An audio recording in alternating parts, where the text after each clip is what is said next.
Good evening and welcome back. Tonight we're exploring something that rests between history and unease, between ancient clay and modern questions, the Sumerian tablets that speak not of triumph or glory, but of boundaries older than memory, of origins that feel less like birth and more like placement, of a world that may have been from the very beginning something other than what it appeared to be. What were these tablets really describing?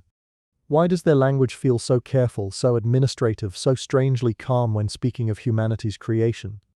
And how did a civilization that vanished millennia ago leave behind a story that still presses quietly against the edges of our understanding? We'll move slowly through what the clay preserves, through the words pressed into wet earth by hands that believed they were recording truth, through myths that feel too practical to be myths, through a cosmology that describes not wonder but enclosure, and through the quiet possibility that the oldest story we have about ourselves was never meant to comfort us at all. As always, I'd love to know where in the world you're listening from and what time it is for you. Whether you're here to drift into sleep or to follow these ancient threads wherever they lead, I'm glad you're with me. Now let's begin. The earliest writing does not crawl into existence.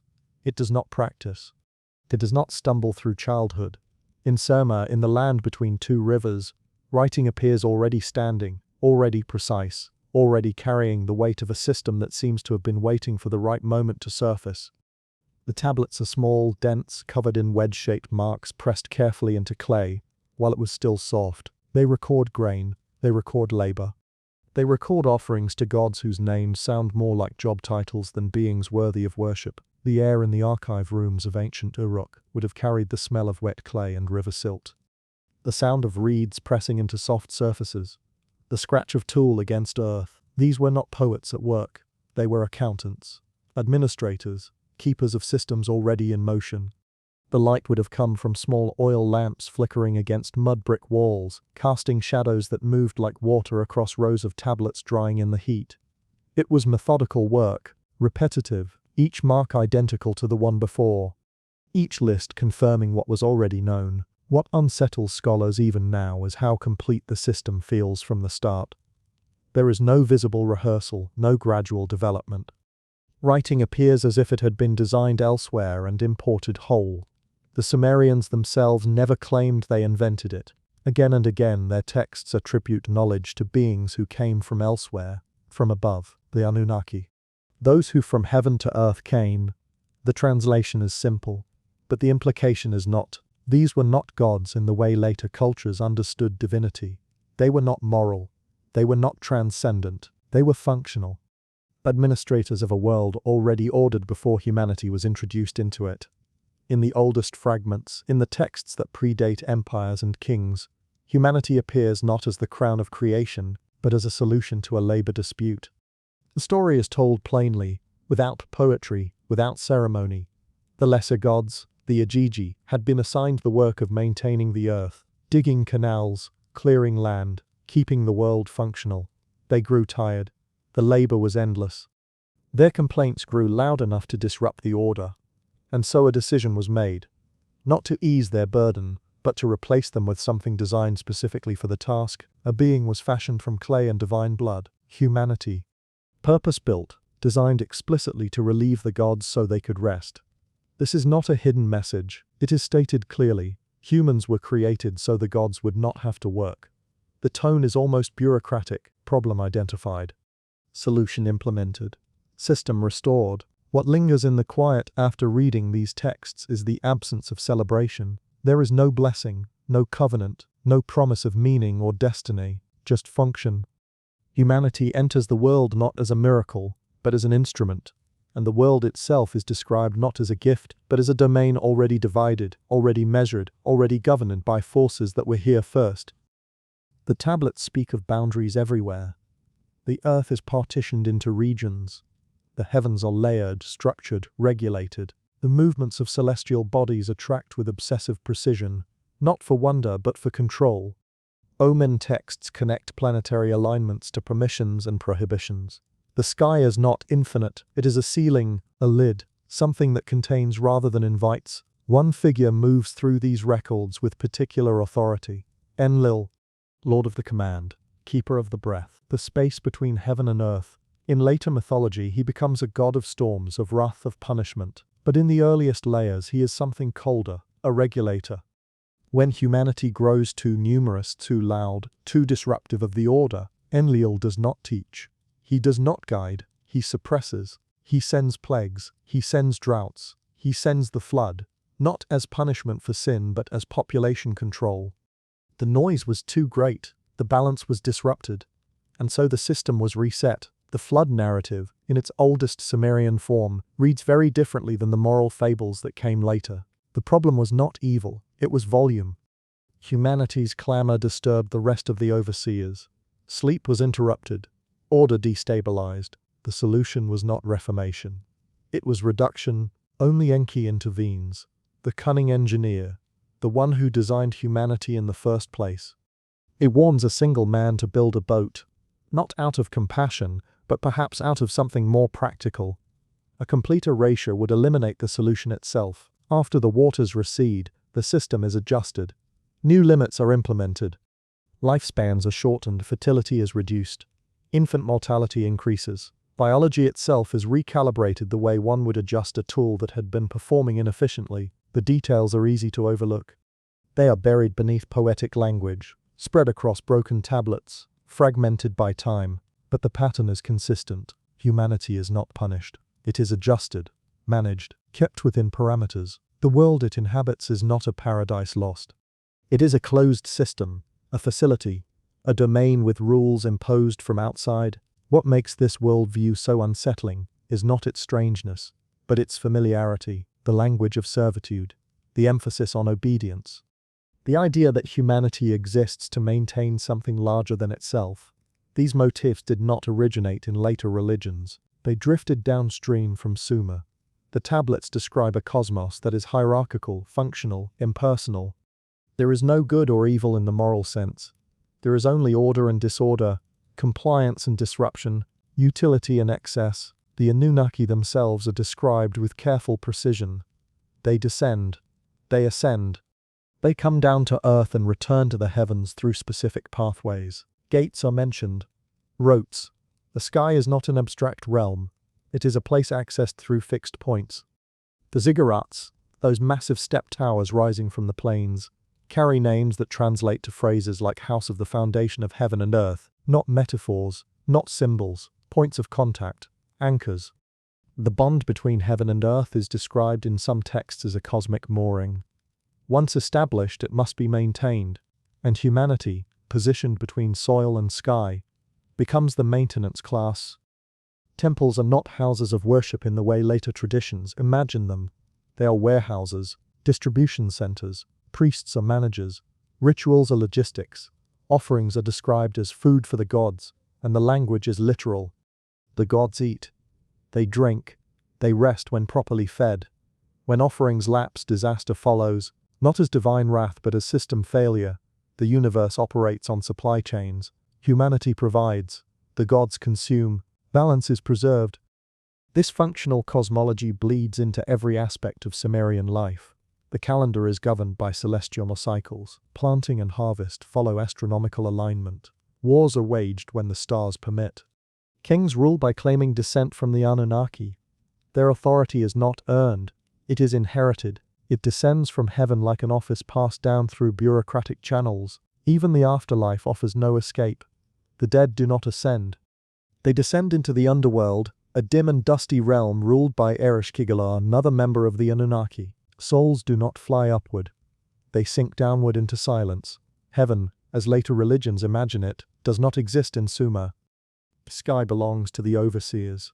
The earth is the work zone. The underworld is storage. Humanity moves between these layers without ever leaving the system. There are fragments of tension, stories of humans who seek forbidden knowledge.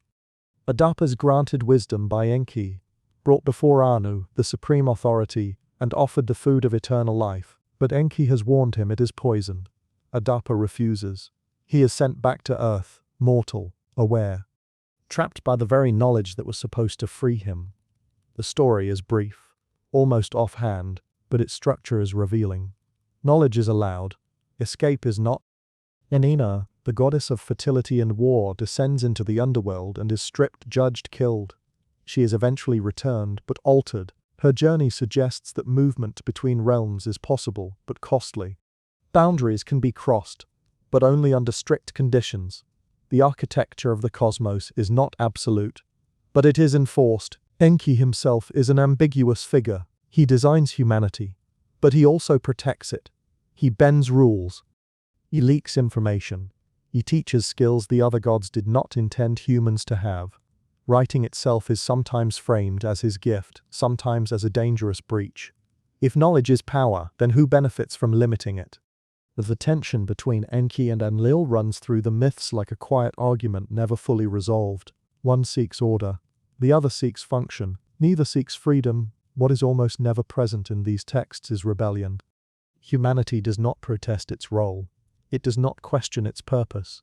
It accepts the system because no alternative is presented. This acceptance echoes forward through centuries. Even as empires rise and fall, even as languages change and gods are renamed, the core assumption persists. Humanity exists to serve. The world is governed from above. Obedience is survival. The clay tablets themselves are objects of care. They were copied, archived, taught in scribal schools for over 1,000 years. Students would sit in dim rooms, the air thick with dust and heat, copying the same king lists, the same hymns, the same omens. Repetition was sacred. Accuracy was virtue. Deviation was error. Knowledge flowed vertically, from teacher to student, from temple to city, from heaven to earth. It did not circulate freely. It descended in controlled channels. Literacy was a guarded skill. Only scribes could read. Only priests could interpret. Information was power, and power was tightly held. This structure mirrored the cosmos itself. At the top, the gods, beneath them the king, beneath him the priests, beneath them the workers. Each layer sustained the one above, each role fixed, each boundary clear. The world the Sumerians described was not chaotic. It was not unpredictable. It was ordered to the point of suffocation, every movement regulated, every cycle tracked. Even the stars were not free. They followed paths laid down before time began. The universe was a machine. Humanity was a component. And the system, once established, required only maintenance. As centuries passed, the Anunnaki faded from direct narrative. They became titles, abstractions, distant authorities invoked but not seen. Yet their influence remained embedded in every structure. Kingship was still described as descending from heaven. Laws were still framed as divine command. Time itself was still measured by celestial cycles the gods had set in motion. The overseers withdrew, but the system they designed continued without them. What survives to the present day is fragmentary, broken tablets, incomplete texts, entire sequences missing, catalogues list works that have never been found. References point to stories that no longer exist. What remains may be only a partial record, curated by chance or intention. And what survives emphasizes order over freedom, function over choice, stability over change. Some alternative researchers have gone further. They suggest that the language of enclosure may not be metaphorical, that the firmament described in these texts was understood as a physical barrier, that the bond between heaven and earth describes a contained system, a managed environment. In this view, Earth is not merely a planet. It is a closed estate, a facility with entry points and exit points controlled from outside. The word prison feels too harsh, but the word domain fits. A space with rules, with overseers, with populations assigned to specific functions. The tablets do not say this directly. They do not need to. They speak in the language of their time. Authority, labor, maintenance, punishment, reset. They describe a world where humanity's role is never questioned because it was never chosen, and yet scattered among the texts there are flickers of something else. Human kings who defy the gods and prosper briefly.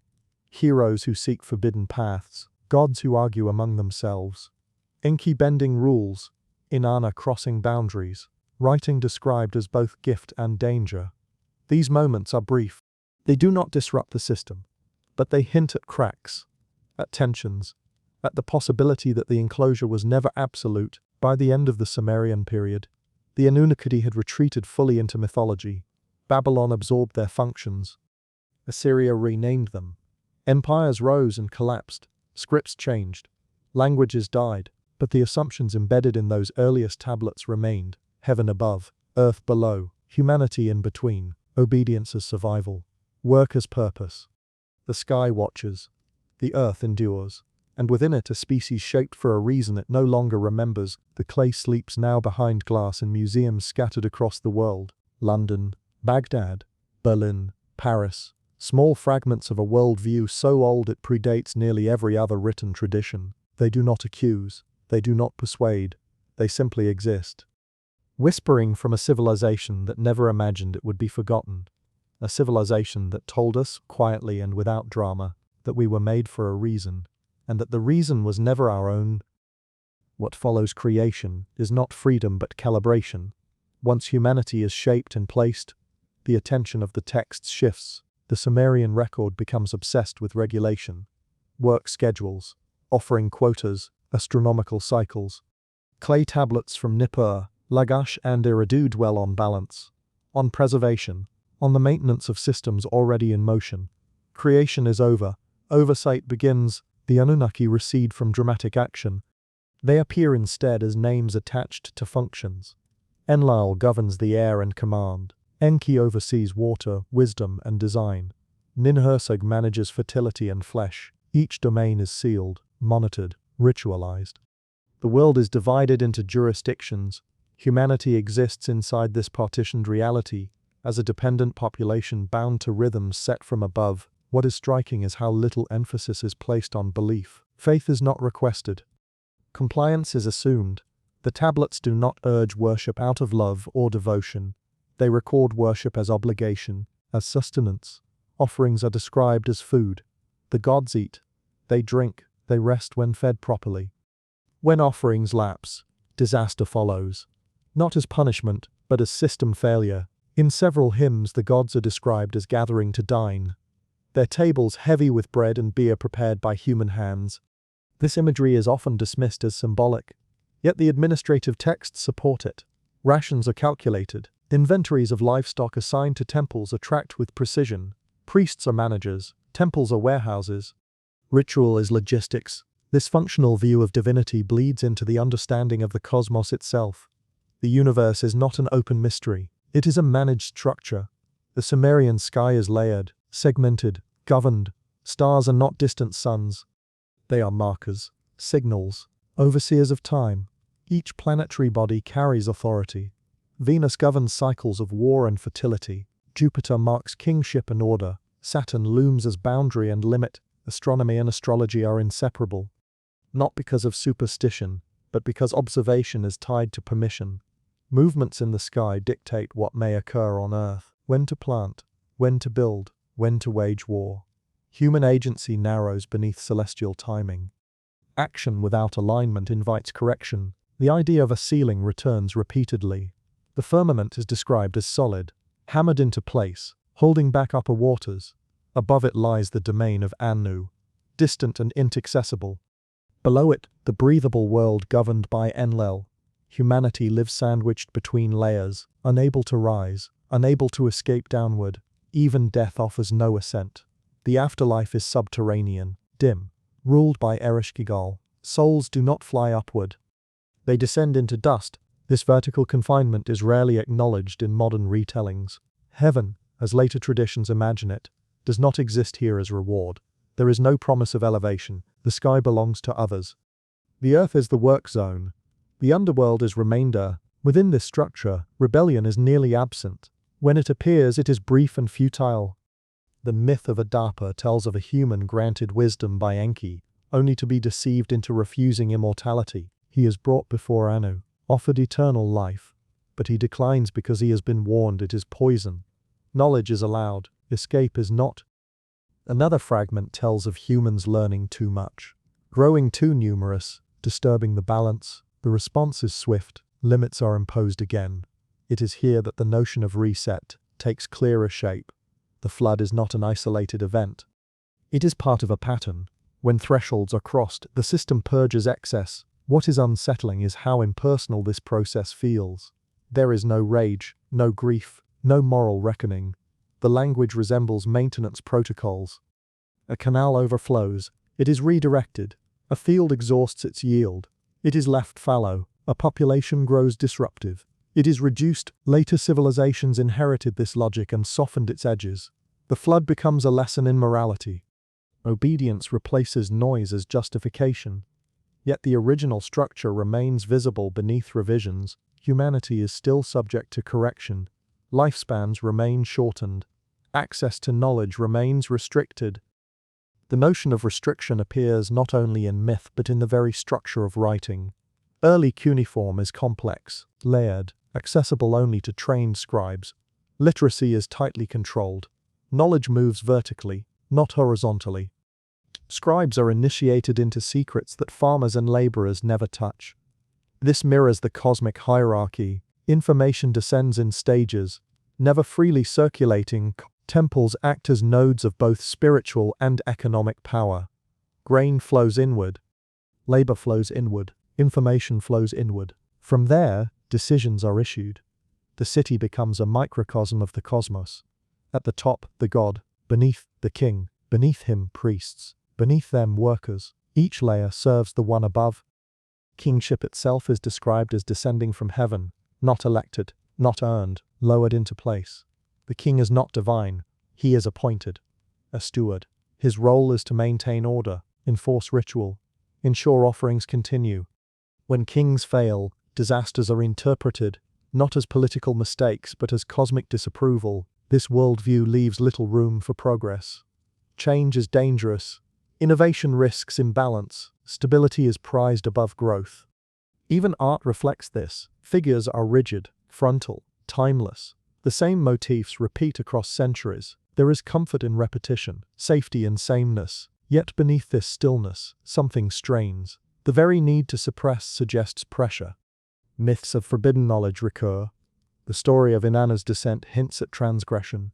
She crosses boundaries. She enters realms not meant for her. She is stripped, judged, killed, returned, altered. Her journey suggests that movement between layers is possible. But costly, Enki remains the ambiguous figure. He designs humanity but also protects it. He warns, teaches, circumvents commands. In some texts he seems to act against Enlil's harsher regulations. This internal conflict among the Anunnaki suggests that the system itself is not unanimous. Control exists, but so does dissent. What is never resolved is why such control is necessary. The texts do not justify it. They assume it. Humanity is noisy. Labor is needed. Order must be maintained. These are presented as facts, not arguments. The absence of explanation is itself revealing. When power is absolute, it does not explain itself. As centuries pass, the Anunnaki fade into titles, then into abstractions, yet the structure they establish persists. Heaven above, earth below. Rules embedded into reality. Humanity bound to cycles it did not choose. Even when belief shifts, the architecture remains. What survives is fragmentary but coherent enough to outline a worldview that feels less like myth and more like administration. A world where existence is permitted conditionally, where survival depends on alignment, where the sky is not a promise but a ceiling. And as this understanding settles, another layer of unease forms quietly beneath it. If the ancient world was structured as a managed domain, with humanity functioning inside it as labor and maintenance, then the later disappearance of overt overseers does not necessarily signal liberation. It may simply mark a transition to a quieter form of control, one that no longer needs visible gods because the structure itself has already been internalized. Time moves differently once control becomes invisible. Once control becomes invisible. In the later layers of Mesopotamian memory, the Anunnaki no longer stride openly through myth as architects and overseers. Their presence thins, diffuses, dissolves into titles, omens and inherited structures. Yet absence does not signal release. It signals consolidation. What was once enforced by beings with names becomes enforced by patterns that no longer require explanation. The transition is subtle. Tablets shift in tone rather than content. Direct references to creation give way to rituals meant to preserve balance. The gods are spoken of less as designers and more as constants. The system no longer announces itself. It simply operates. Humanity adapts not because it understands, but because survival depends on alignment with forces that appear unquestionable. The most revealing change lies in the treatment of knowledge. In early Sumerian myth, information flows from the gods to humanity through specific channels. Enki teaches writing, agriculture, metallurgy, music. These gifts are framed as controlled leaks, useful but bounded. Over time, this pattern becomes institutionalized. Knowledge is no longer presented as divine speech. It becomes tradition. What was once revelation becomes curriculum. Scribble schools emerge as gatekeepers of memory. Their exercises repeat ancient lists, kings, cities, offerings, stars. Students copy the same signs again and again, pressing identical wedges into clay. Original thought is neither encouraged nor required. Accuracy is sacred, deviation is error. Through repetition, the worldview stabilizes. The king list themselves offer quiet insight. They record reigns lasting tens of thousands of years before the flood, then abruptly shorten afterward. This change is often dismissed as mythic exaggeration corrected by realism. Yet the pattern aligns with earlier flood narratives that explicitly describe lifespan reduction as a control measure. The lists preserve the memory of that adjustment. Without commentary, longevity shrinks. Authority remains, religion adapts. Temples grow larger and more complex, but gods become more distant. Ritual replaces dialogue, prayer replaces interaction. Sacrifice replaces instruction. Humanity no longer hears the gods speak directly. Instead, signs are interpreted. Omens read from livers, stars dreams. The divine voice fragments into data points. This shift coincides with the rise of empires. Akkad absorbs Sumer. Babylon absorbs Akkad. Assyria rises then falls. With each transition, the old gods are renamed, merged, reorganized. Yet their functions persist. Enlil becomes Marduk. Anu recedes further into abstraction. The hierarchy remains intact, simply rebranded to serve new political centers. Power mirrors heaven, a distant supreme authority. Beneath it, intermediaries. Beneath them, laborers. The cosmic model becomes the political model. Kings rule not by innovation but by claiming continuity with an ancient order. Law codes emphasize obedience, duty, hierarchy. Justice is measured not by compassion but by balance. The famous Code of Hammurabi begins not with moral reasoning but with divine appointment. The king is chosen to bring order, to suppress chaos, to ensure the strong do not oppress the weak. Yet the structure of the laws reveals something colder. Punishments are severe. Inequality is codified. Different classes receive different justice. The system values stability over fairness. What began as cosmic management now governs daily life. Agriculture follows celestial calendars. Trade follows ritualized contracts. Family structures mirror property relations. Even the body becomes regulated. Sexuality, reproduction, inheritance, all codified. The human being is fully embedded within the system. The language of enclosure persists in architecture. City walls grow thicker. Gates are guarded. Movement is controlled. Inside the city lies order. Outside lies chaos. This mirrors the cosmic division between the managed world and the unknown beyond. Exploration is not celebrated. Expansion is framed as conquest. Bringing order to disorder, the sky remains the ultimate reference point. Astronomy advances not out of curiosity but necessity, predicting eclipses, tracking planets, aligning festivals. This ensures continuity. Failure invites disaster. The heavens do not inspire awe. They demand accuracy. As centuries pass, the original myths fade from public memory, but their assumptions remain unchallenged. Humanity belongs where it is placed. Authority descends from above. The world has limits. Transgression invites correction. These ideas become cultural reflexes, no longer recognized as inherited. Even the concept of the soul shifts.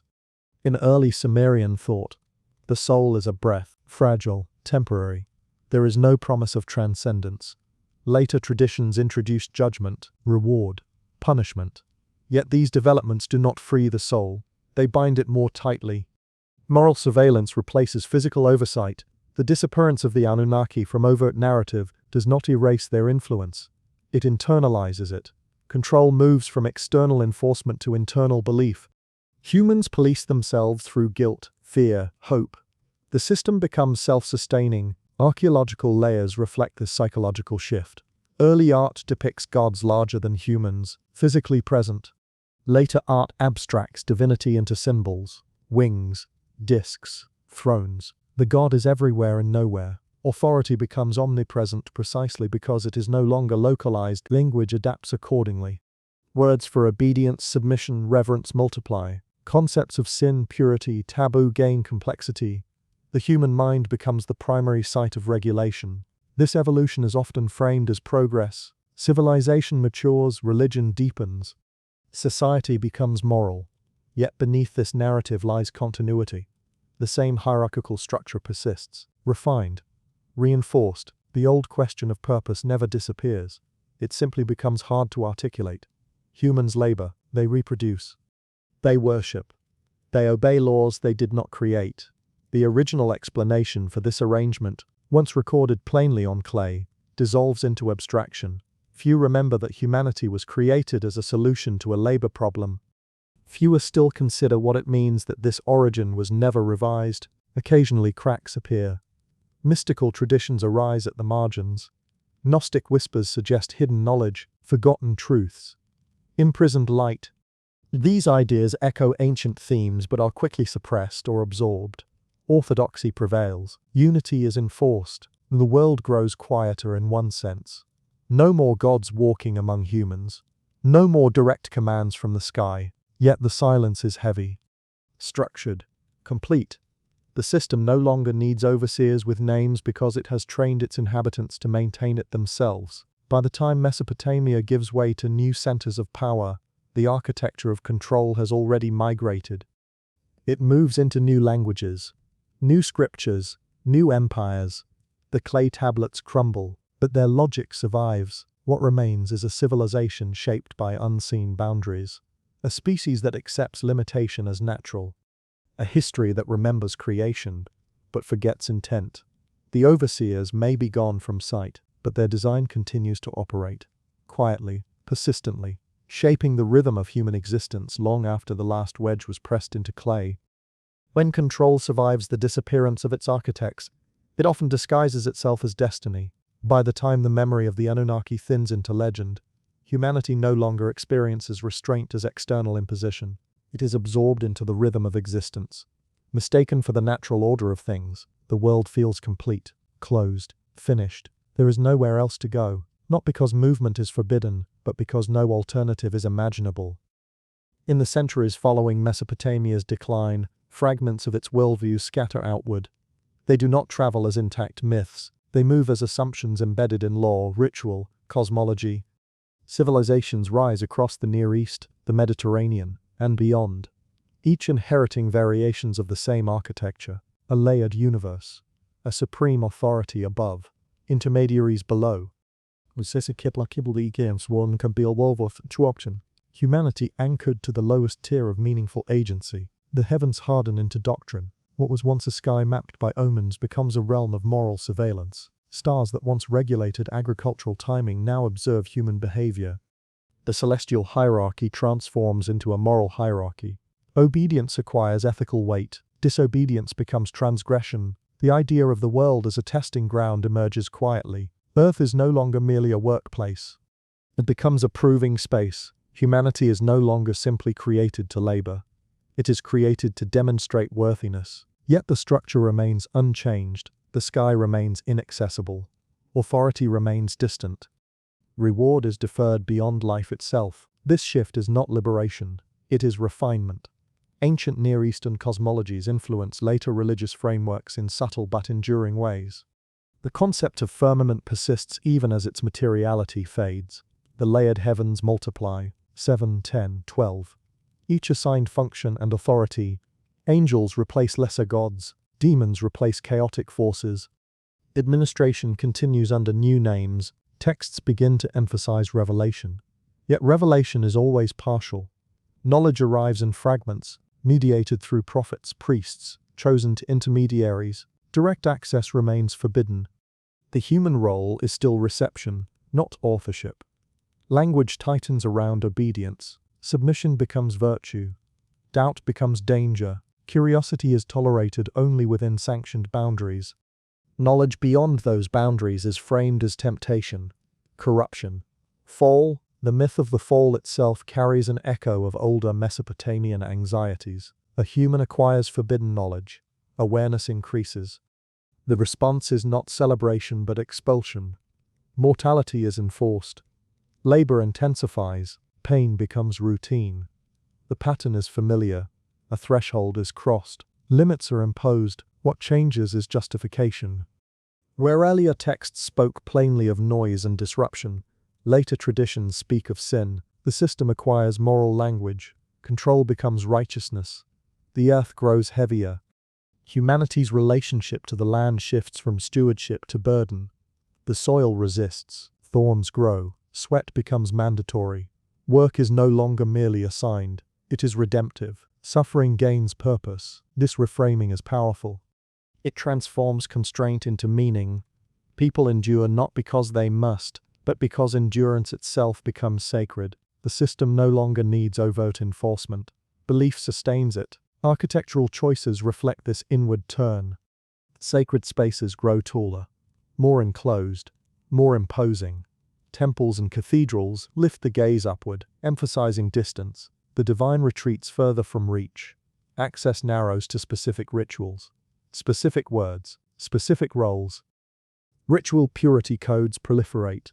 The body becomes a site of regulation. What one eats, touches, desires, thinks, all become subject to oversight. The boundaries once enforced by gods are now enforced by conscience. Even time becomes regulated more tightly. Calendars mark sacred days, forbidden days, cycles of fasting and feasting. Life unfolds according to prescribed rhythms. Deviations are punished not by immediate disaster but by social exclusion. Guilt. Fear of unseen judgment. Across cultures the theme repeats, whether in monotheistic or polytheistic systems. The cosmos is ordered vertically. The human position remains fixed. Stories of ascent exist, but they are rare, dangerous, often fatal. Heroes who reach too high are struck down, humbled, return to their place. Mystical traditions occasionally challenge this structure, suggesting inner ascent, hidden sparks, forgotten origins, yet these movements remain marginal, absorbed, diluted, suppressed. The dominant narrative prevails. Humanity is small, dependent, watched. What is rarely examined is how ancient this posture is, how deeply it echoes the earliest recorded assumptions about human purpose. The Sumerian clay does not speak of salvation or enlightenment. It speaks of service, yet the lineage is clear. Service becomes obedience. Obedience becomes morality. Morality becomes identity. The sense of enclosure intensifies as geography expands. As humans explore and map the earth, the sky becomes the final boundary. Exploration turns outward until it cannot. Beyond the known world lies ocean, void, danger. Above lies heaven, unreachable. Below lies hell, forbidden. The human domain is precisely defined. The notion of imprisonment does not require bars. It requires limits internalized so completely they feel natural. The idea that this world is all there is, or all that is allowed, becomes unquestioned. In scientific revolutions, centuries later, the physical firmament dissolves, the sky opens, planets become worlds, stars become suns. The universe expands beyond imagination, yet something curious remains unchanged. Despite cosmic vastness, humanity still experiences itself as constrained. New laws replace old ones. Gravity replaces gods. Determinism replaces fate. Sincere, the language shifts, but the effect persists. The universe becomes mechanistic, governed by equations. Freedom recedes into abstraction. Even thought is framed as chemical reaction, electrical impulse. The sense of being embedded within a system beyond control intensifies rather than fades. The old overseers are no longer named, but oversight remains. Modern life inherits the same rhythms: labor, compliance, deferred reward. Work dominates waking hours. Meaning is postponed. Surveillance becomes technological rather than divine. Behavior is monitored, predicted, corrected. The system grows quieter, more efficient. What once required gods now requires algorithms. The ancient fear of noise returns in new form. Disruption is discouraged. Stability is prized. Populations are managed through economics. Information, psychology, the language is secular. but the structure is ancient. Through all these transformations, one detail from the earliest tablets remains unresolved. Humanity was not created in a vacuum. It was introduced into an existing order, a world already shaped, already governed, already limited. That order adapts, but it does not disappear. The absence of visible overseers does not dissolve the enclosure. It perfects it. As night settles and the mind drifts, the weight of this continuity presses softly. Civilizations change, beliefs shift, symbols evolve. Yet the same quiet boundaries remain in place, guiding movement, shaping desire, defining possibility. The ancient system no longer announces itself through thunder or flood. It hums beneath daily life, steady and unseen. And somewhere beneath layers of doctrine, science, and habit, the earliest memory endures. The sense that this world was arranged before arrival, that purpose was assigned rather than chosen. And that the ceiling above, whether called heaven or space, still feels just out of reach. There comes a moment in every long system when its most effective mechanism is no longer force, but forgetting. By the time humanity stops remembering that its boundaries were once imposed, those boundaries no longer need reinforcement. They simply exist, unquestioned, absorbed into the texture of reality. In this forgetting, the architecture of control reaches its most stable form. The ancient Mesopotamian world did not vanish abruptly. It dissolved slowly into layers of reinterpretation. Names changed, languages shifted, symbols migrated. Yet the original framework humanity placed within a managed domain continued to echo through time. What was once expressed through gods and omens became encoded in philosophy, cosmology, and eventually in the very assumptions about what it means to be human. The clay tablets lie silent now behind glass, their edges worn smooth by time. They do not accuse, they do not persuade, they simply exist, whispering from a civilization that never imagined it would be forgotten, a civilization that told us, quietly and without drama, that we were made for a reason, and that the reason was never our own. And as these words settle, as the weight of that possibility drifts closer, the most unsettling question is not where the overseers came from, but where they went, and whether their departure was ever complete at all. So the tale of the Sumerian tablets comes to us across millennia, through broken clay and careful translation, through patterns that repeat too consistently to be accident, through a worldview that shaped civilization, and still whispers beneath its surface. What remains is a question posed not in words but in structure. If the older story we have describes humanity as designed, placed, managed, if the language speaks of enclosure, boundaries, control, if the pattern has persisted through every transformation from gods to algorithms, then what does that say about the world we inhabit now? The tablets do not answer. They only record. And in that recording they preserve a memory that refuses to fully fade. A memory of origins that were never meant to comfort, of a world arranged before we arrived, of a ceiling we stopped noticing long ago. The night grows quiet now.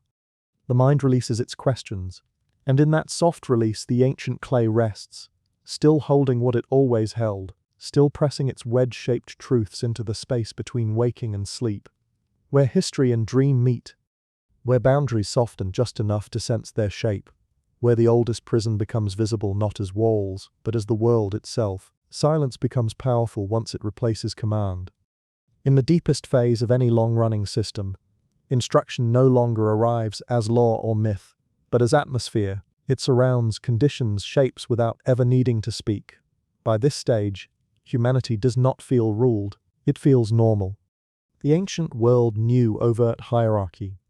Gods above, kings below them, priests beneath kings, workers beneath all. Each level visible, named, ritualized. Modern existence dissolves these tiers into abstraction. Authority becomes procedural. Power becomes distributed yet nowhere located. The sense of being governed fades even as governance becomes total. This transformation does not erase the ancient structure. It perfects it. Where temples once stored grain, modern institutions store data. Where priests once interpreted omens, analysts now interpret patterns.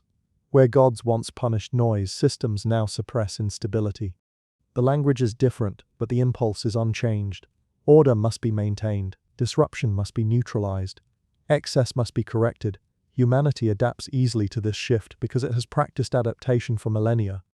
Compliance has been rehearsed across generations, first through myth, then through doctrine, then through habit.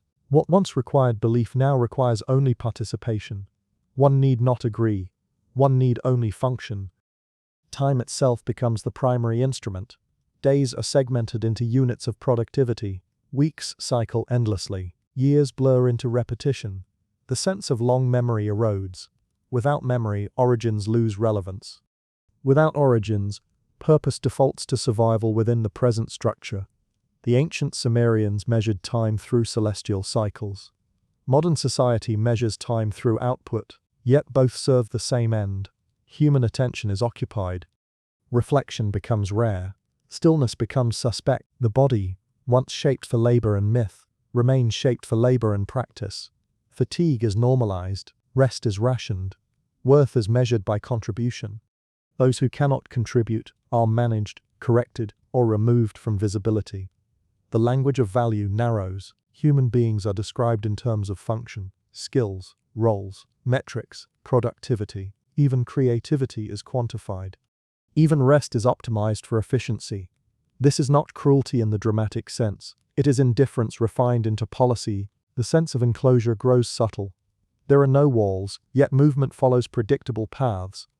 Education channels aspiration. Media shapes desire. Algorithms curate perception. Choice exists but within designed corridors. Freedom becomes selection among pre-approved options. The sky above, once feared and worshipped, becomes irrelevant. Space is vast but unreachable for most. Exploration becomes symbolic rather than experiential. Humanity remains anchored to the surface. Bound by gravity, economics, and obligation, the ancient ceiling is no longer feared. It is ignored. Yet ignoring a boundary does not remove it. Across cultures, sleep becomes fragmented, dreams shorten. Attention scatters. The mind rarely rests long enough to drift into deeper layers of awareness. This constant stimulation functions as containment. A distracted population does not remember, it reacts. The ancient tablets warned of noise. Modern systems generate it intentionally. Endless information, constant alerts, perpetual urgency. Silence becomes uncomfortable. Stillness feels wrong. The inner space where questioning once arose is crowded out. In this environment, the idea of a prison becomes obsolete. A prison implies awareness of confinement. What exists instead is immersion. Humanity lives inside a constructed reality that feels complete. Alternatives appear unrealistic, naive, dangerous. Even rebellion is absorbed. Dissent becomes aesthetic. Resistance becomes brand. Outrage becomes cycle. The system metabolizes opposition and converts it into content. The ancient fear of imbalance reappears in modern form. Markets crash. Ecosystems collapse. Social unrest flares. Each time the response is not transformation but adjustment. Patches applied. Controls tightened. The core structure preserved. Reset without awakening. The Sumerian flood narratives described resets imposed from above. Modern resets emerge from within the system itself. Economic collapses, technological shifts, cultural overhauls. Each erases memory, redistributes power, reinforces dependency. Humanity survives but never escapes. The idea of service persists, stripped of sacred language. People serve systems they did not design. They maintain infrastructures they do not understand. They obey processes that cannot be appealed to. Responsibility diffuses upward until it disappears. No one is in charge yet everything is controlled. This is the final refinement of the ancient design. A world where authority is everywhere and nowhere, where oversight is automated, where compliance is incentivized rather than enforced, where purpose is supplied externally and accepted internally. The human being becomes both worker and warden. This condition produces a peculiar emptiness. Material comfort increases, yet dissatisfaction persists. Meaning is pursued endlessly, yet never found. The sense of something missing becomes constant but unnamed. Ancient myth framed this absence as exile. Modern psychology frames it as anxiety or depression. Both describe the same sensation, a misalignment between inner awareness and external structure. Occasionally, cracks appear, moments of quiet when the machinery pauses, late at night, in dreams, in grief, in awe. During these moments, a faint memory surfaces, a sense that existence could be otherwise. that the world is arranged rather than inevitable. These moments rarely last. The system resumes. The noise returns. The feeling fades. What remains is a species highly adapted to constraint, yet dimly aware of its unnaturalness. Humanity builds wonders, explores ideas, reaches outward in countless ways, yet remains bound to patterns established before history began. The ancient clay tablets described humanity as a solution to a problem. Modern society treats humanity as a resource. The language shifts, but the function endures. The most enduring legacy of the Anunnaki myths is not belief in sky gods, it is the normalization of assigned purpose. The idea that meaning comes from fulfilling a role rather than choosing one. The comfort of structure, the fear of emptiness beyond it. As this understanding settles, there is no drama, no revelation, only a quiet recognition. The ancient system did not fail, it evolved, it learned to hide, and so humanity continues, productive, compliant, restless, dreaming of freedom while moving within invisible bounds. The overseers are no longer required. The design sustains itself.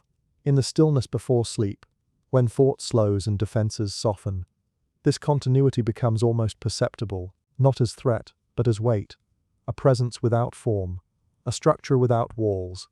The old clay remembers even when the living forget. There is a phase in every long confinement, when the mind begins to sense its boundaries not through pain but through repetition, when days resemble each other too closely, when aspirations loop back into the same channels, when progress feels real yet strangely circular. This is not despair, it is fatigue born from containments, so refined it rarely announces itself. By this stage, humanity no longer remembers a time before structure. The idea that existence could be fundamentally different feels abstract, even indulgent. Systems are treated as inevitable. Constraints are framed as necessities. Survival becomes the primary justification for continuation. What ancient myth expressed through gods, modern life expresses through necessity. Economies demand growth, growth demands labor. Labor consumes time, time erodes reflection. The cycle sustains itself. Individuals may succeed or fail within it, but the architecture remains untouched. Choice exists only in scale, not in direction. The concept of freedom survives mostly as narrative. It appears in stories, slogans, promises, yet lived freedom is carefully bounded. One may choose how to work, not whether to work. One may choose what to believe so long as belief does not disrupt function. One may question but only within acceptable frames. This conditioning begins early. Children are trained to sit still, to follow schedules, to measure worth through performance. Curiosity is rewarded selectively. Creativity is encouraged when it produces value. Obedience is normalized long before it is named. Education does not ask what a human being is. It asks what a human being can do. The ancient pattern persists. Humanity as instrument. Humanity as resource. Humanity as maintenance. Even language reflects this. People speak of investing time, spending energy, managing relationships. Life is framed as asset allocation. Exhaustion becomes proof of commitment. Stillness becomes suspicious. The old fear of noise resurfaces here. Silence interrupts production. Silence invites thought. Thought risks destabilization. And so noise fills every gap. Entertainment, information, urgency. There is always something demanding attention. The effect is subtle and profound. Awareness fragments. Long arcs of thought become rare. Memory shortens. Without memory, systems feel eternal. Without memory, alternatives feel impossible. Technology accelerates this fragmentation. Tools promise connection but deliver distraction. Devices compress time, collapsing past and future into an endless present. The mind adapts by skimming, reacting, scrolling. Depth becomes effortful. Reflection becomes labor. In this state, even oppression loses its clarity. There is no single oppressor to resist. Power is diffuse, procedural, automated. It operates through incentives rather than threats. Participation feels voluntary even when withdrawal is unthinkable. The ancient overseers would recognize this achievement. The body, meanwhile, carries a quieter memory. Fatigue accumulates not only from effort but from misalignment. Muscles tighten. Breath shortens. Sleep becomes shallow. The nervous system remains alert, braced for demands that never fully arrive. This constant readiness mirrors the ancient condition of servitude, always available, always responsive, always waiting for instruction. The difference now is that instruction rarely comes explicitly. Expectations are internalized. People anticipate demands before they are issued. They optimize themselves preemptively. The system saves energy by letting individuals govern themselves. This self-governance is praised as responsibility. It is framed as maturity. Autonomy becomes the act of aligning oneself perfectly with external requirements. The deeper cost of this alignment is rarely discussed. When purpose is supplied from outside, inner direction atrophies, desire becomes derivative, identity becomes role-based. When roles shift or collapse, the individual experiences disorientation rather than liberation. This disorientation is often medicalized: anxiety, depression, burnout. The language suggests personal malfunction rather than systemic strain. Treatment focuses on adjustment, resilience, coping, rarely on questioning the structure that produces the strain. Ancient cultures interpreted similar distress as spiritual imbalance. Modern culture interprets it as chemical imbalance. Both approaches seek correction rather than transformation. The sense of enclosure persists even in moments of success. Achievement brings relief, not fulfillment. Milestones pass, yet something remains unresolved. The horizon recedes. Satisfaction is brief. This pattern is ancient. The Sumerian texts describe gods who are never satisfied, who demand continual offerings. Modern systems replicate this hunger. Metrics must be met, targets raised, growth sustained. Enough is never enough. The human being is caught between aspiration and exhaustion.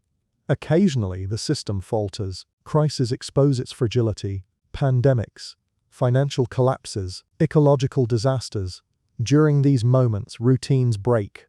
Time loosens. People glimpse the constructed nature of normality. These glimpses are brief. The priority becomes restoration, returning to normal, rebuilding the same structures with greater efficiency. The opportunity for reimagining slips away. The ancient floods reset populations. Modern crises reset economies. Both preserve the underlying order. The idea of a planetary prison need not imply malice. It implies design, a system optimized for stability rather than freedom, for continuity rather than exploration, for maintenance rather than emergence. If humanity was once framed as labor to sustain a larger order, that framing may have evolved into something more abstract, but no less binding. The order no longer requires gods, because it has become embedded in infrastructure, psychology, culture. The question of who benefits becomes irrelevant. The system perpetuates itself. It does not need intention. It only needs momentum.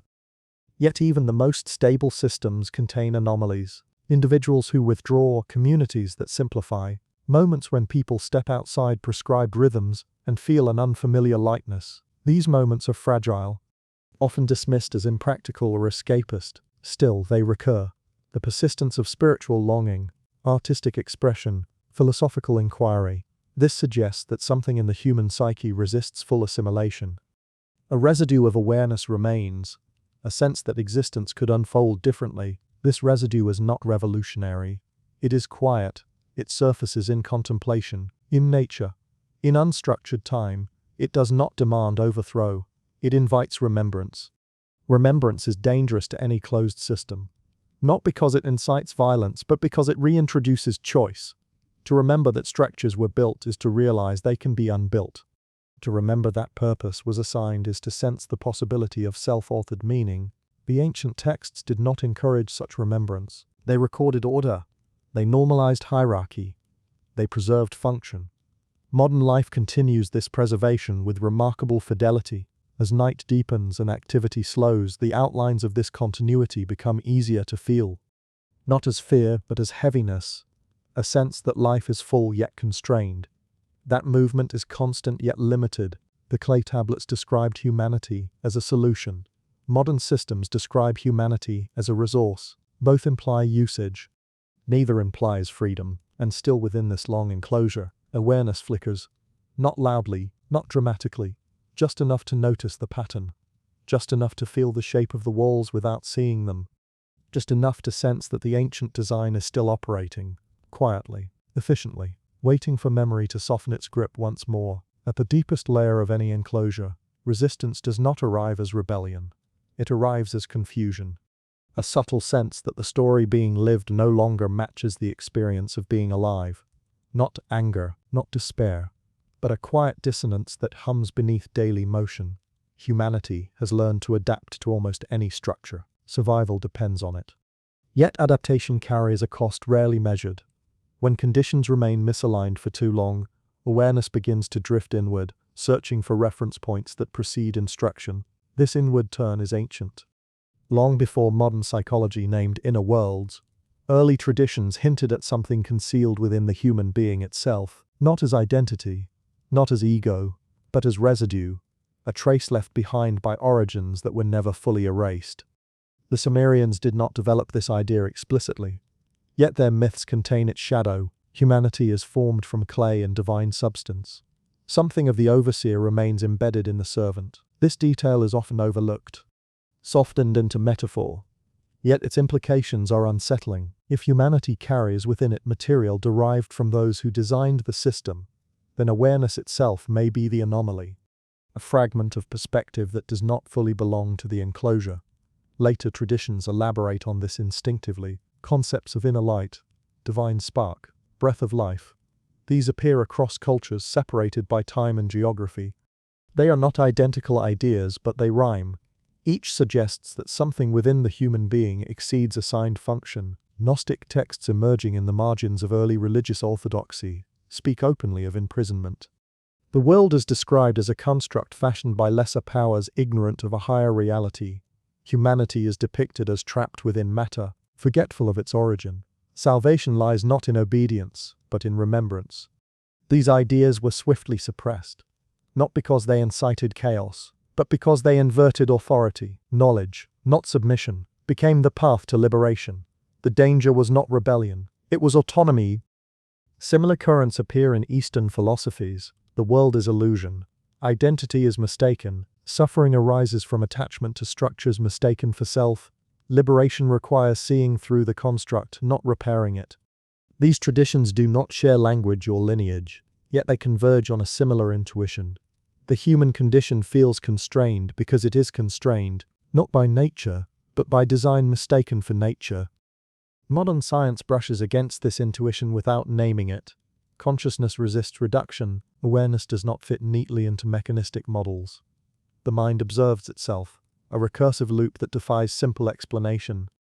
Even as neuroscience maps processes, the experience of being aware remains elusive. This elusiveness may not be a flaw, it may be a clue. If consciousness emerged solely to serve function, it would not need depth. Reflex would suffice. Automation would suffice. The excess of awareness suggests redundancy, a surplus beyond necessity. Surplus invites questions. Why does a system optimized for labor produce beings capable of contemplation? Why does a structure designed for maintenance allow imagination? Why does an enclosed world generate myths of escape? The ancient overseers, if taken literally or symbolically, may not have intended this outcome, or they may have tolerated it as long as it remained dormant. A population that dreams without acting poses little threat. Modern systems adopt a similar stance. Creativity is encouraged when it produces value. Imagination is celebrated when it entertains. Reflection is tolerated when it does not interrupt productivity. Still, the surplus persists. In moments of solitude, when noise recedes, awareness expands. People experience a sense of depth that has no assigned role. Time slows, identity loosens. The boundaries of self feel permeable. These experiences are often dismissed as mystical, subjective, impractical. Yet they recur across cultures, ages, and conditions. They do not appear to be taught. They arise spontaneously when conditions allow. This suggests that the enclosure is not total. It never has been. The prison metaphor, if applicable, is incomplete. A perfect prison leaves no room for reflection, no cracks, no silence. The ancient system, refined over millennia, still permits these gaps, perhaps because eliminating them entirely would destabilize the structure, or perhaps because they serve a purpose not fully understood. The possibility arises that humanity was not designed solely for service, but for containment. That awareness itself was the variable to be managed. That the system exists not just to extract labor, but to prevent something else from emerging. This is not a claim, It is a pattern sensed across texts and traditions. Ancient myths often warn of knowledge that should not be gained. Trees of knowledge, forbidden names, hidden tablets, sealed books. The fear is consistent. Awareness threatens order, yet awareness continues to surface. Modern life with its constant stimulation may represent an attempt to drown this awareness in noise. The success is partial. Beneath distraction, the sense of being more than a role persists. People describe feeling trapped without knowing why. Restless without direction, full yet empty. These sensations are not failures, they may be signals. The enclosure relies on distraction not because awareness is rare, but because it is common. Silence reveals it too easily. When individuals step outside prescribed rhythms through retreat, meditation, immersion in nature, or simply sustained stillness, the system loosens its grip. Not dramatically, not permanently, but enough to be noticed.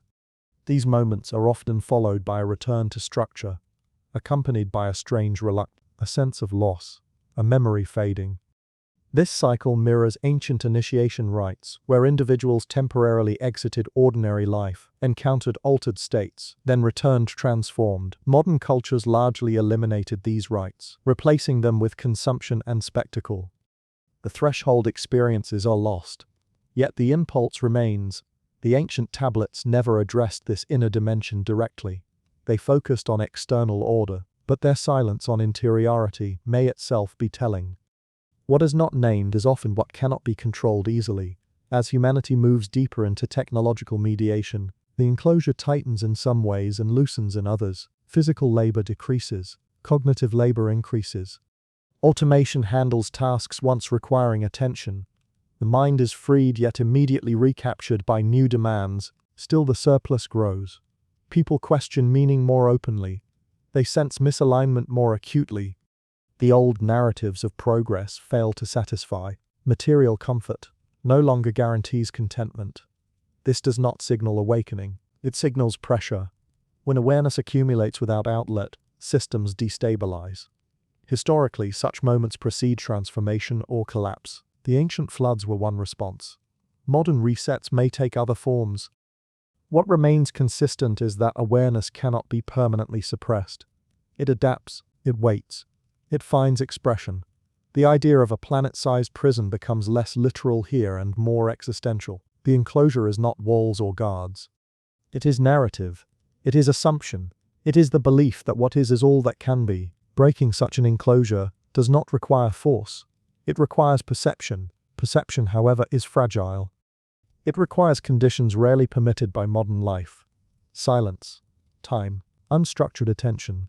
These are treated as luxuries, even threats. Yet they persist at the edges. As night deepens and the mind drifts towards sleep, these edges become accessible. Thought softens, roles fade, awareness floats free of obligation. In this state, the ancient weight lightens. The system recedes slightly. This may be why sleep has always been sacred. Feared, regulated. Dreams bypass control. They reorder meaning. They remember what waking life forgets. The enclosure tolerates sleep because it must, but it fills waking hours with urgency to compensate. The clay tablets lie silent now, but the conditions they describe remain active. Humanity lives inside a structure older than memory, refined beyond recognition. Yet within this structure awareness continues to flicker, not as rebellion, not as doctrine, but as a quiet sense that existence is deeper than assignment. This sense does not demand answers. It does not shout, it waits. And in that waiting something ancient stirs. Not the overseers, but the part of humanity that was never fully contained, the part that remembers without knowing what it remembers, the part that senses the shape of the enclosure not as fate but as design, the part that listens in the stillness for what lies beyond the walls that have never been named. The final movement of a long enclosure is never an ending. It is a soft settling, a gradual quieting of tension once the shape of the structure has been fully perceived. Nothing collapses, nothing escapes. The world continues exactly as it did before, yet it is inhabited differently, with less urgency, less confusion, less unconscious devotion. By the time awareness reaches this point, it no longer seeks to prove anything. It does not need confirmation, rebellion, or revelation. It recognizes that the ancient design was not merely imposed upon humanity, but gradually woven into humanity's sense of self. What once arrived as command became culture, then habit, then identity. The Sumerian tablets spoke plainly of service. Later civilizations clothed that service in morality, destiny, progress, meaning. Modern systems translated it into productivity, efficiency, optimization. The words changed, the rhythm remained.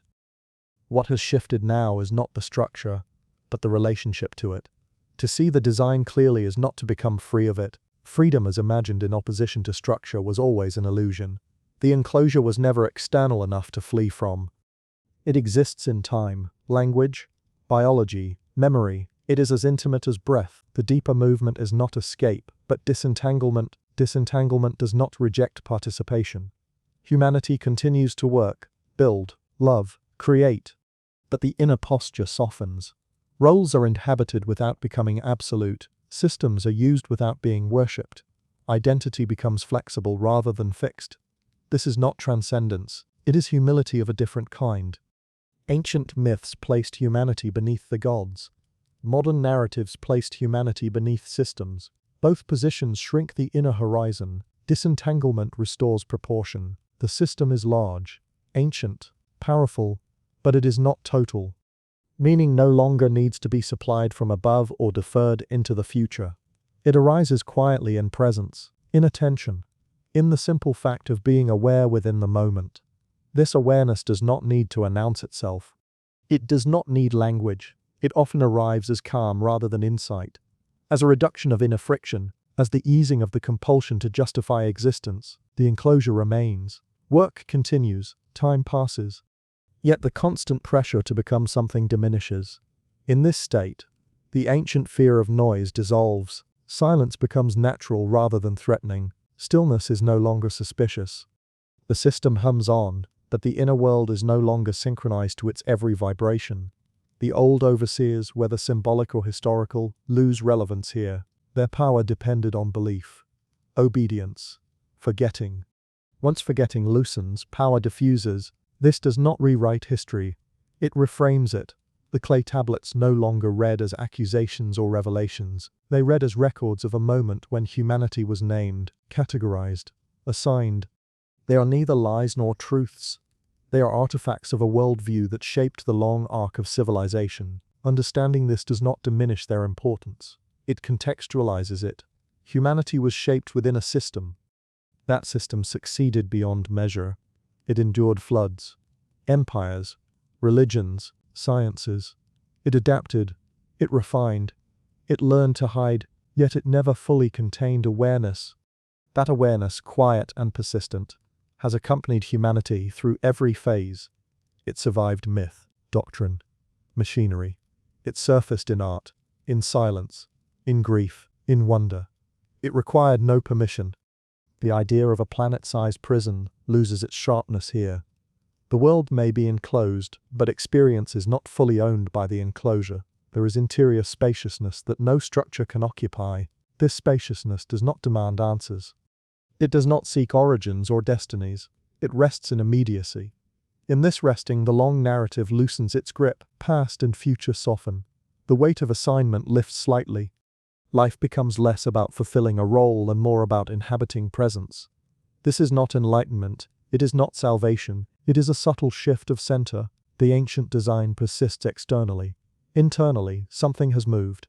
The system continues to measure, categorize, direct. Humanity continues to participate. Yet participation no longer equals surrender. The oldest fear embedded in the tablets was disorder, noise, disruption. The deepest threat to the system was not rebellion, but awareness without fear. Fear kept humanity aligned, fear of punishment, fear of meaninglessness, fear of exclusion. As fear recedes, alignment becomes optional. Optional does not mean abandoned. It means chosen lightly. The long arc from clay to code reveals not a conspiracy, but a continuity. Structures repeat because they work. They persist because they are efficient. They endure because they adapt. What they cannot do is complete the human experience. That completion was never their purpose. As this understanding settles, there is no urgency to act, no mission to fulfill, no truth to spread. The enclosure does not need to be broken to be seen. Seeing is enough. Night deepens. Thought slows. The mind releases its grip on explanation. Awareness floats free of narrative. In this quiet, the ancient world and the modern one dissolve into the same soft field of presence. Clay and circuit, God and algorithm, labor and rest, all fade into texture rather than command. What remains is simple. Breath, sensation, being. The long journey that began with instructions pressed into wet clay does not end with answers. It ends with a gentle return to what was always here beneath assignment and structure. Not freedom from the world, but freedom within experience. Not escape from the enclosure, but a loosening of its hold, and as sleep approaches, the ancient weight lifts just enough to allow rest. The system hums on, awareness rests, and the long story finally grows quiet. The end of a long structure does not announce itself with collapse or revelation. It arrives quietly as exhaustion, not the sharp exhaustion of effort, but the deeper kind that comes from sustaining a posture long after its necessity has faded. By this point, the system has already achieved its ultimate goal.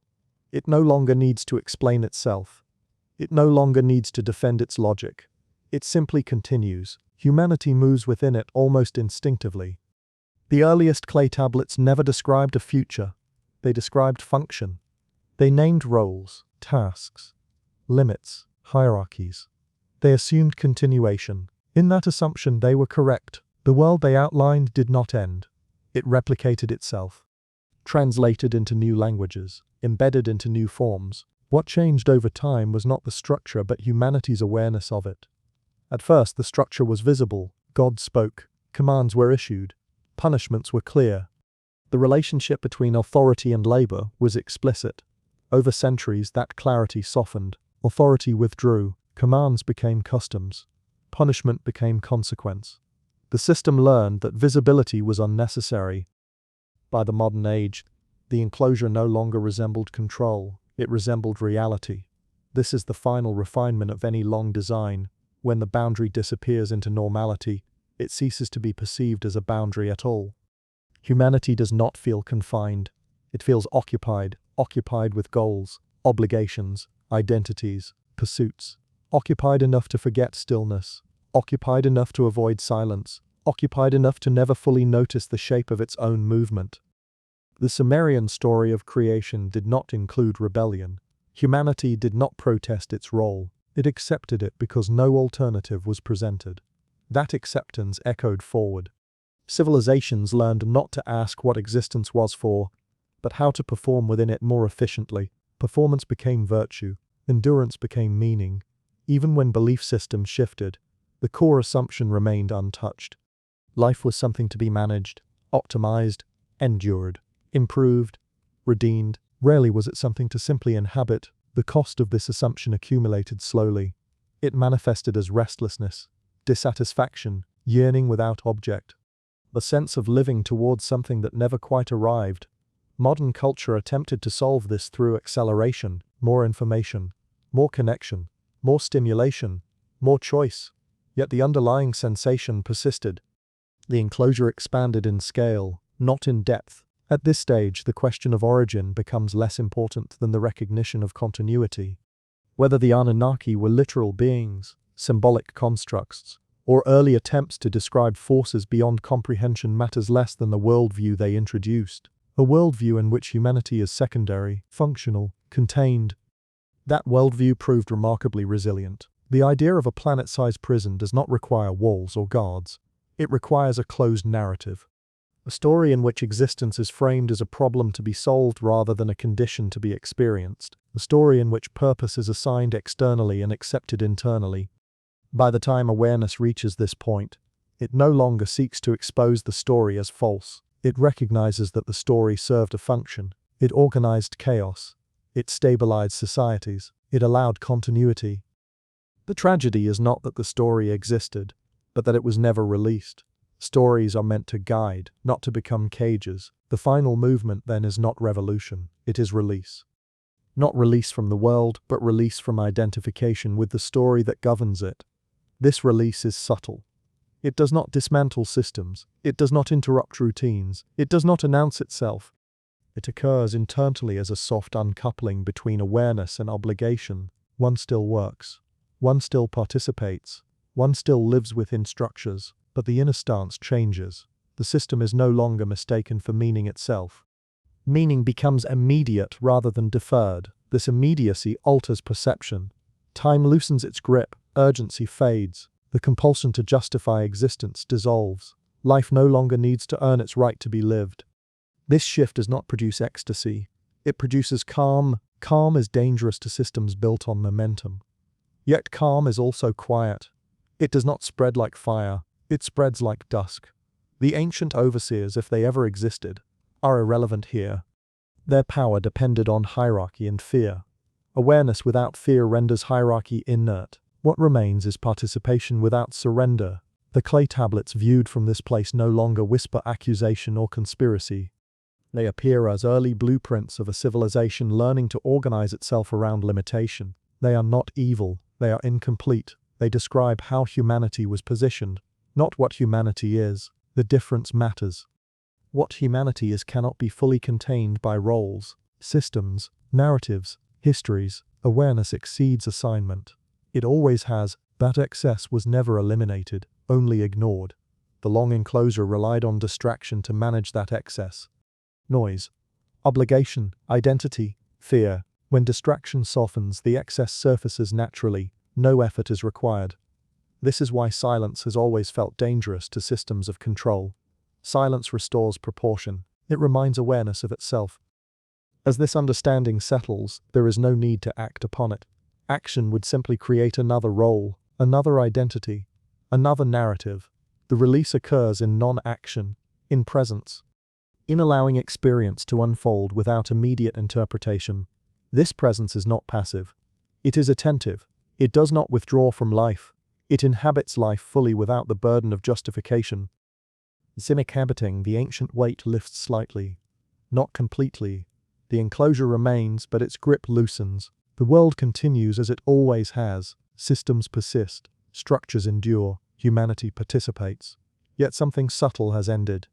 The long night of unconscious service gives way to a quieter day of conscious participation. Not freedom from form, but freedom from confusion about form. Not escape from the enclosure, but clarity about its nature. And clarity, once present, does not require defense. As sleep approaches, thought slows, narratives dissolve. The mind releases its need to conclude. What remains is simple awareness resting within the body, within the moment, within the world as it is. The ancient story does not need to be rejected.